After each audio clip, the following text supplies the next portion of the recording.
Développement durable, première partie. Partie 1, Introduction. Partie 2, Concepts et défis du développement durable. Début. Partie 1, Introduction. Anthropocène, développement durable ou effondrement. Roland Moreau. 1.1, Les extinctions de masse. La Terre a été créée il y a 4,5 milliards d'années. Elle est le résultat d'un subtil équilibre biochimique. Il y a 3,5 milliards d'années naissent les premières formes de vie, mais la vie n'est pas un long fleuve tranquille. Plusieurs perturbations de cet équilibre entraînent des extinctions, disparition totale d'une espèce, de masse, qui implique la disparition soudaine en quelques millions d'années d'au moins 3/4 des espèces animales et végétales présentes sur Terre et dans les océans. Première extinction de masse. Une forte période de glaciation a éliminé 85% des espèces vivantes 2 milliards d'années après l'apparition de la photosynthèse. Deuxième extinction de masse. Il y a 375 millions d'années, 3/4 des espèces, principalement marines, sont perdues. Troisième extinction de masse, la plus importante. 95% des espèces marines et 70% des espèces terrestres ont disparu.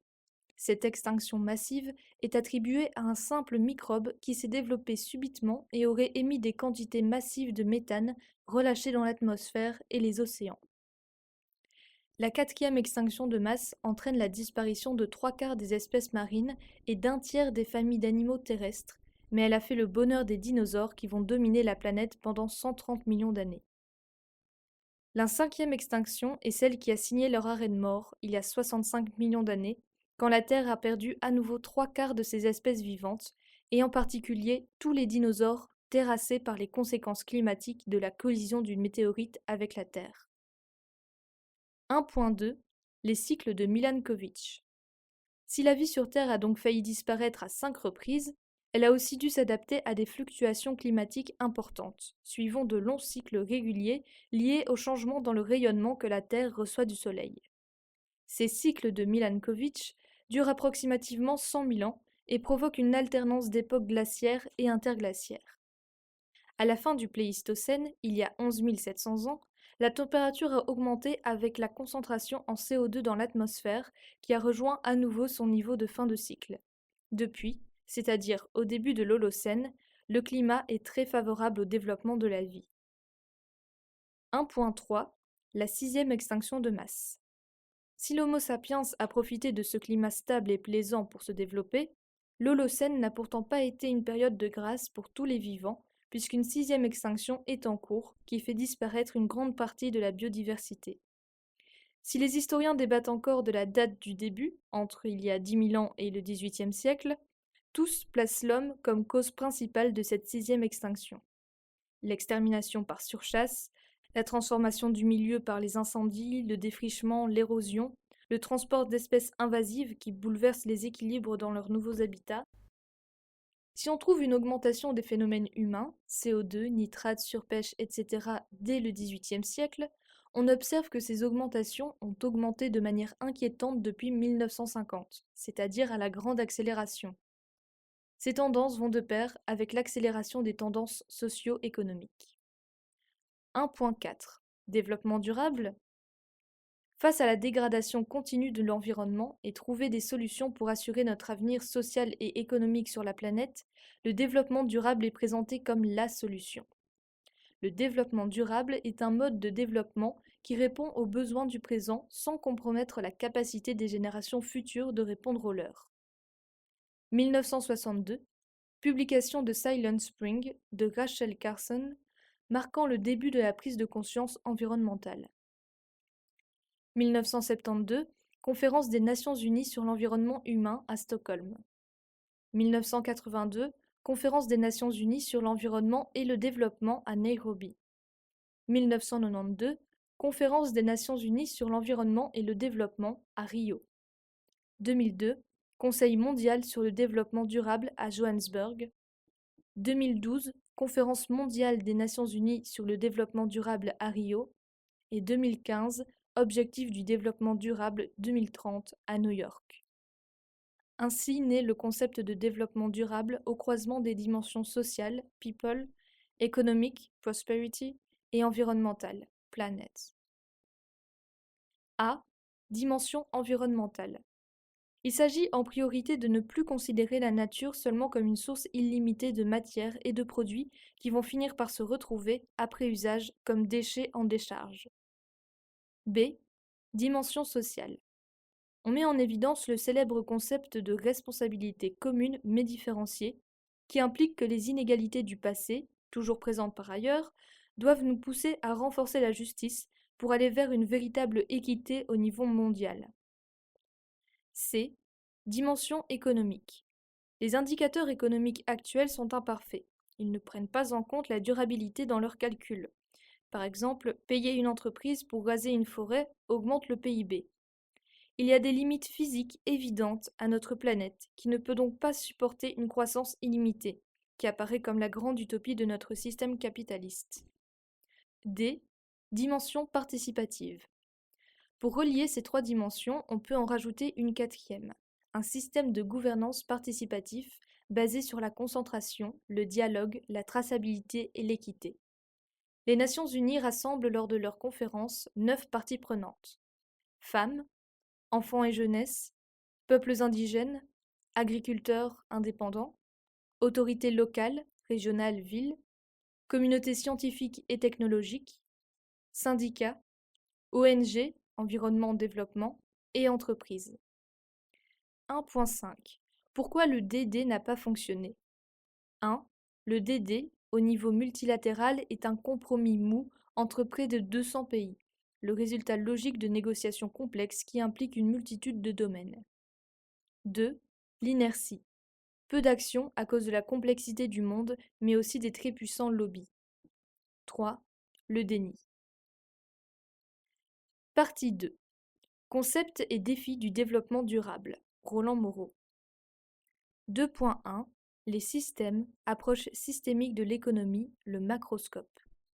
Joël de Rosnay nous invite à utiliser le macroscope, un outil imaginaire, une méthode qui, au contraire du microscope, qui agrandit l'infiniment petit, et du télescope, qui rapproche de l'infiniment grand, nous offre une vision large, horizontale, holistique, globale, transversale, intégrale.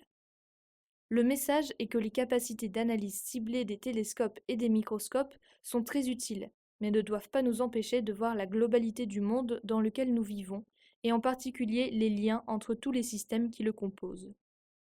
A. Les écosystèmes. Toute vie sur Terre repose sur le fonctionnement de l'écosystème, la réunion en un ensemble des espèces vivantes et de leur biotope, leur environnement. L'écosystème Terre se compose de 4 domaines en étroite interaction les uns avec les autres: l'air, l'atmosphère, l'eau, l'hydrosphère, la terre, la lithosphère, et le vivant, la biosphère. Si le flux d'énergie solaire qui traverse l'écosystème est inépuisable et donc infini, ce n'est pas le cas des éléments chimiques qui composent et construisent toutes les formes minérales qui existent en nombre fini. Il y a dans la bouteille tous les éléments du tableau de Mendeleïev, dont 6 éléments à la base de la vie. 3 dont les cycles sont bien connus, l'azote, le soufre et le phosphore, et 3 grands constituants de la matière organique, le carbone, l'oxygène et l'hydrogène. Exposée au soleil, la bouteille devient le siège d'une étonnante activité. Tout est recyclé, sauf la chaleur qui, elle, est perdue. B. Régulation et maintien des équilibres. La régulation est indispensable au bon fonctionnement de l'ensemble. Tous les cycles biogéochimiques sont autorégulés et se maintiennent en équilibre. On parle de boucle de rétroaction, qui est donc l'action en retour d'un système à la modification d'un paramètre. Les rétroactions négatives, quand le système répond en diminuant le curseur pour revenir à l'équilibre. Par exemple, pas assez à manger, donc population de souris diminue. Les rétroactions positives, quand le système répond en augmentant le curseur pour revenir à l'équilibre. Par exemple, trop à manger, donc la population de souris augmente. C. L'économie des écosystèmes. On trouve donc une organisation ou économie modèle avec 3 groupes d'organismes. Les producteurs sont les plantes vertes, les végétaux aquatiques et plus généralement tous les organismes capables de réaliser la photosynthèse. Les consommateurs sont des animaux de toute taille, herbivores, carnivores, terrestres ou marins, qui se nourrissent d'organismes vivants. Les décomposeurs se nourrissent d'organismes morts ou de substances chimiques dispersées dans l'environnement. Si le DD est la capacité de nos sociétés à continuer indéfiniment au sein des cycles, il faut éviter les contradictions suivantes. 1. Excès de flux de matière de la lithosphère envoyé dans la biosphère. Ressources, pétrole, métaux, donc CO2, déchets. 2. Création de substances nouvelles que la nature a du mal à gérer ou à digérer. Dioxines, pesticides, noir de carbone, plastique, etc. 3. Dégradation de la nature qui ne peut plus exécuter les cycles naturels. Déforestation, zones humides, sols, etc. 4. Les inégalités sociales. A. Nord-Sud via la mondialisation du modèle capitaliste. B. Intrapays par delta entre les besoins des individus. 4 conditions pour une société durable. 1. La nature n'est pas soumise à une augmentation systématique des concentrations des substances extraites de la croûte terrestre. 2. La nature n'est pas soumise à une augmentation systématique des concentrations des substances produites par la société, CFC, pesticides, etc. 3. La nature n'est pas soumise à une augmentation systématique de sa dégradation par des moyens physiques. 4. Les êtres humains ne sont pas soumis à des conditions qui diminuent systématiquement leur capacité à pouvoir subvenir à leurs besoins. 2.2. Biocapacité et empreinte écologique. Il est essentiel d'aborder les notions de biocapacité et d'empreinte écologique pour bien comprendre la question des limites de la planète et de leur dépassement. Impact égale population fois affluence fois technologie. Cette simple formule nous permet de calculer l'impact humain sur l'environnement comme le produit de 3 composantes: la population mondiale, la richesse ou consommation individuelle, affluence, et la technologie. Cet impact ou empreinte écologique de l'homme, c'est-à-dire la demande, est actuellement plus important que la capacité de la Terre à se renouveler, c'est-à-dire l'offre. Ce qui signifie que nous vivons actuellement à crédit. En fonction de nos agissements, nous pouvons aggraver la situation ou la rattraper. L'empreinte écologique, qui exprime les besoins qui se cumulent, et la biocapacité, qui représente l'offre des services qui ne peuvent servir qu'à un usage à la fois, s'appuient sur 6 types de surfaces.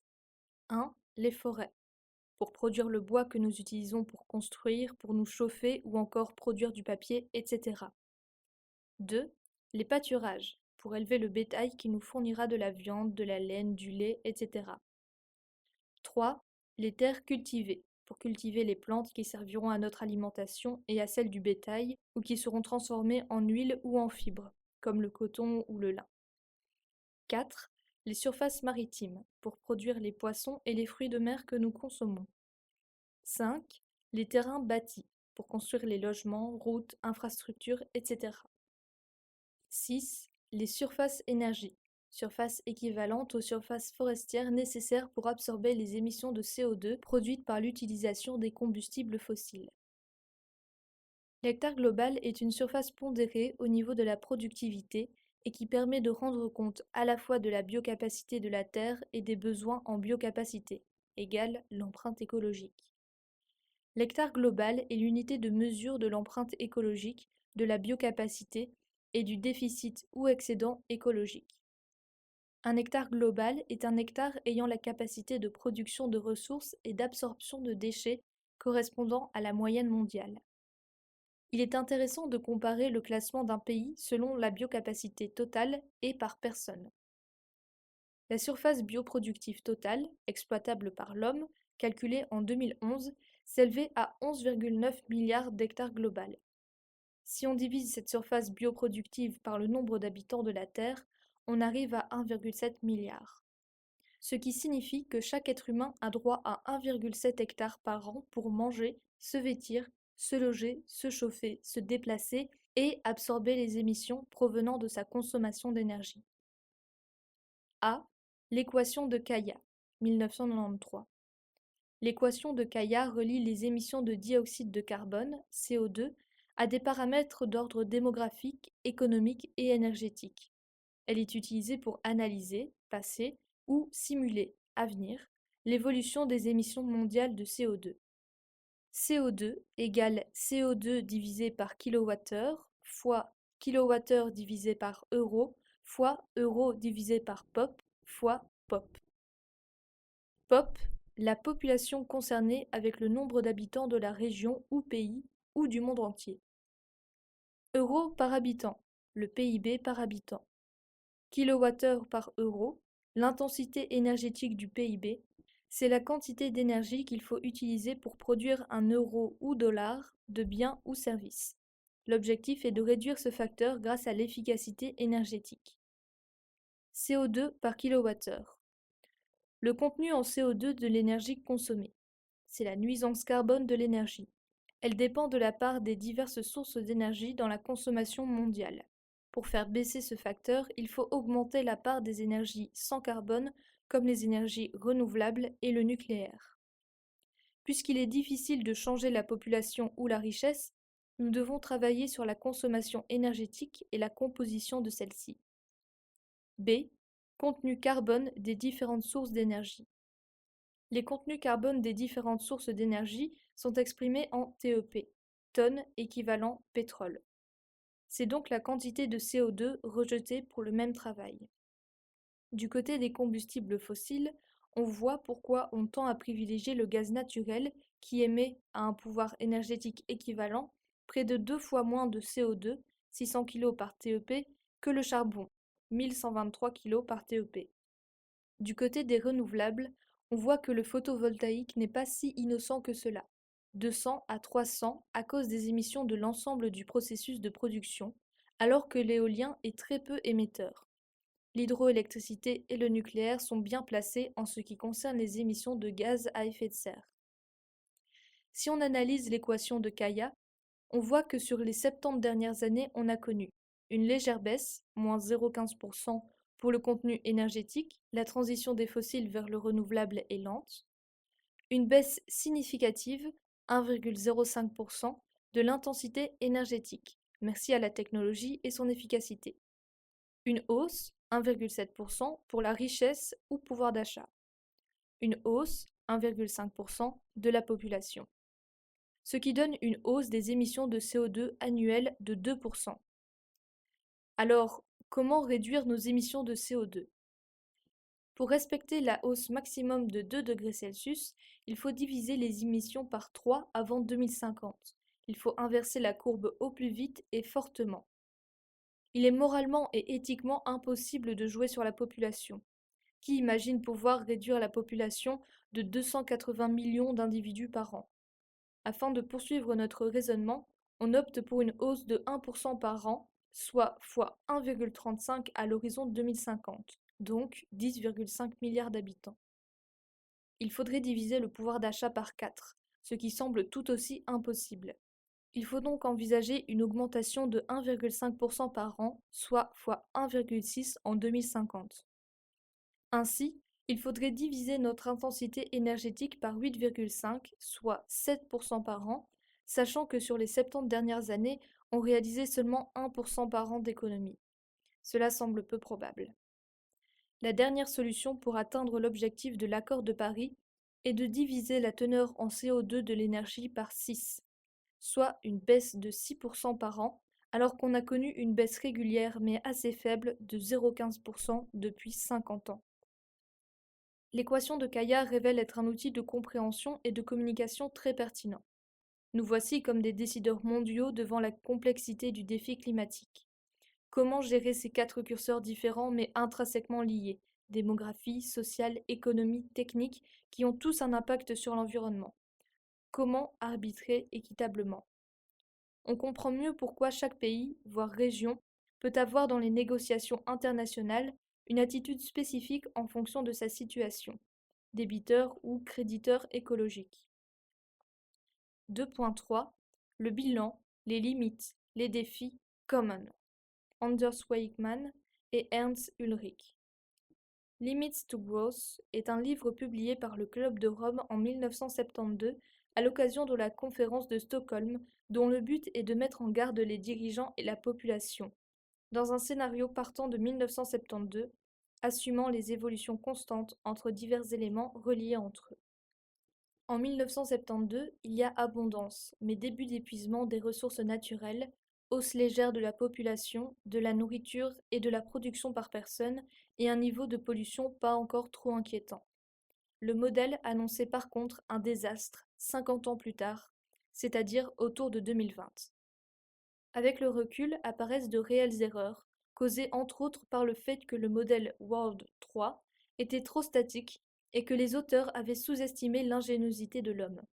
Du coup, la vision s'est révélée trop pessimiste et la réalité a donc été meilleure que les prévisions, ce qui a décrédibilisé le livre, poussant certains à nier l'existence de limites. Malgré tout cela, énorme succès de librairie, plus de 30 millions d'exemplaires dans une multitude de langues. Si ce rapport a fait des erreurs pessimistes, la baisse des ressources annoncées a été plus lente que prévu suite à la découverte de nouveaux gisements, et le modèle n'a pas pris en compte les avancées remarquables en termes de maîtrise de la pollution, filtres, stations d'épuration, qui ont permis de réduire la corrélation entre la croissance et la pollution. Il a aussi fait des erreurs optimistes en négligeant ce qui apparaît aujourd'hui comme les deux grands défis de l'humanité, les changements climatiques et l'extinction des espèces animales et végétales. Nous sommes passés d'un monde vide à un monde plein. Tous les idéaux de développement des humains, nos modèles scientifiques, l'ensemble de nos valeurs ont été façonnés à une époque où le monde était vide, où la population était réduite et la quantité de ressources naturelles sur cette terre semblait infinie, où les colons et les entrepreneurs pouvaient trouver sans cesse de nouveaux espaces. Un exemple frappant reste la pêche. Dans un monde vide, si on voulait plus de poissons, on engageait des pêcheurs, on achetait des filets et des bateaux. Mais dans un monde plein, comme aujourd'hui, cela ne fonctionne pas, puisque la surpêche diminue la quantité de poissons disponibles. Si on veut augmenter la quantité de poissons sur le marché, il faut créer des zones marines protégées qui vont permettre aux bancs de poissons de se régénérer, développer l'aquaculture, affiner les méthodes de pêche pour préserver un maximum de femelles, etc. Devant les défis à relever, il est indispensable de faire cet important switch mental en admettant que nous sommes aujourd'hui plus nombreux à produire et à consommer toujours plus dans un monde plein sur une planète limitée. Les auteurs de Common ont établi une liste de problèmes à résoudre, tous apparus ou exacerbés depuis la grande accélération. Changement climatique, biodiversité, armes nucléaires, pollution, urbanisation, agriculture, commerce international, inégalités, technologie, révolution digitale, etc. Ils mettent aussi en évidence qu'on est passé d'une époque où les crises existaient mais de manière intermittente à une époque où les crises semblent permanentes et s'accumulent. Les gouvernements semblent démunis et s'efforcent de traiter les symptômes plutôt que d'affronter les causes de ces crises. A. Population, urbanisation. La question de la population, bien que délicate, mérite d'être posée. En moyenne, les démographes envisagent une population atteignant 10 milliards vers 2050, ce qui permet de penser à une éventuelle stabilisation par après. Le fait est que l'augmentation annuelle de la population est stable et donc que le taux de croissance diminue. Depuis plusieurs décennies, les taux de natalité diminuent partout, ce qui est aussi le cas de la mortalité infantile. Le graphique ci-dessous compare la croissance de la population à la mise en œuvre des objectifs de développement du millénaire. Il confirme la corrélation positive entre la réussite économique et la gestion de la démographie. On voit ici que l'Asie ou l'Amérique latine combinent leur développement avec une limitation de la population, à l'inverse des régions à croissance démographique rapide, Afrique subsaharienne, qui sont associées à un faible développement. Cette population a tendance à se masser dans les grandes villes, 30% en 1950 pour 70% en 2050. L'urbanisation est corrélée avec une baisse du taux de fertilité, et la plus grande densité de population dans les villes devrait permettre de garder des espaces naturels ailleurs. Mais d'un autre côté, les grandes villes ont une empreinte écologique plus grande que leur propre superficie. Londres, par exemple, a besoin de la quasi-totalité de la capacité productive de l'Angleterre. B. Les technologies. Les nouvelles technologies sont indispensables et doivent remplacer le plus rapidement possible les procédés et les produits qui ont des impacts négatifs en termes de climat, biodiversité, ressources ou pollution. Ces nouvelles technologies, impression 3D, intelligence artificielle, applications, etc., peuvent aussi bien nous aider que nous couler en matière de développement durable. Que dire encore des applications comme Uber, qui détricotent les droits sociaux, ou de la digitalisation et de son impact possible sur les jobs. Selon une étude américaine, 47% des emplois ont une probabilité de disparition élevée, en particulier les métiers de la production, des services, de la vente et administratifs. A l'inverse, les métiers de la santé, de l'éducation, des arts, de l'informatique ou des sciences, du management et de la finance ont peu de chances d'être remplacés par des robots. C. Chaîne alimentaire non durable. La situation alimentaire est paradoxale. Encore 800 millions de gens souffrent de la faim, mais 2 milliards sont obèses ou en surpoids. Si l'agriculture nous procure notre indispensable nourriture, elle joue aussi un rôle dans les dommages écologiques, défrichage, drainage des zones humides, déforestation, engrais, et cela sans compter sur l'élevage, en particulier bovin. 2.4 Les principes du développement durable. A. La participation. La Convention d'Aarhus sur l'accès à l'information, la participation du public et l'accès à la justice en matière d'environnement concrétise ce principe. En vigueur en Belgique depuis 2003, elle repose sur 3 piliers. L'accès aux informations environnementales, c'est le droit de savoir ce qui va influencer ma vie en général ou ce qui se passe ou va se passer près de chez moi. La participation du public au processus décisionnel sur l'environnement sur base de ces informations. L'accès à la justice, entre autres aux ONG, afin de faciliter les dénonciations d'infractions ou les recours. Cet arsenal oblige donc les promoteurs de projets à faire des études d'incidence préalables et à les présenter aux autorités et au public pour recueillir les réactions et améliorer leurs projets. B. L'intégration. L'intégration consiste à réunir différents silos pour en faire un système interconnecté. C'est un des messages principaux du développement durable.